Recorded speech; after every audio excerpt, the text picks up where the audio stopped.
Assalamualaikum, hai pemirsa. Selamat datang di Rizka Tube. Di video kali ini saya buat burger yang berbahan dasar dari tempe. Ini ide jualan frozen food dengan harga jual yang tidak terlalu mahal. Cukup dikemas wadah plastik Mika dan dengan isian 6 burger tempe. Dari rasanya burger tempe ini cukup enak. Tapi sebelumnya nih, jangan lupa subscribe, like, share, dan komen.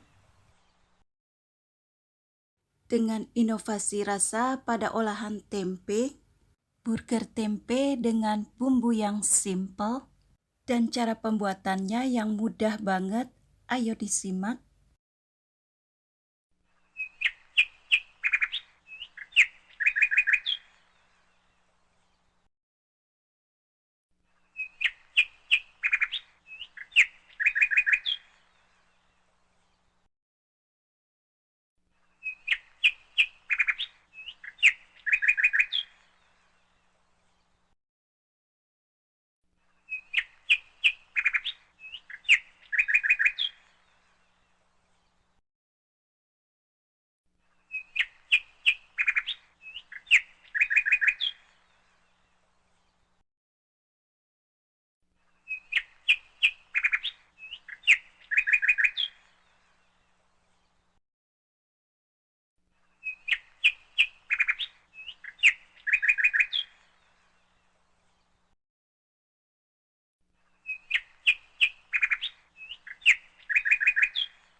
Untuk penyajiannya begini saja, simple, atau sebagai makanan bersama nasi. Nah, pemirsa, silahkan dicoba resep saya kali ini. Burger tempe. Ini ide bisnis kuliner untuk jualan frozen food. Sekian video saya kali ini. Terima kasih yang sudah subscribe, like, share, dan komen. Dan terima kasih yang sudah menonton video saya kali ini. Tunggu video-video selanjutnya nih. Semoga bermanfaat video kali ini. Wassalamualaikum.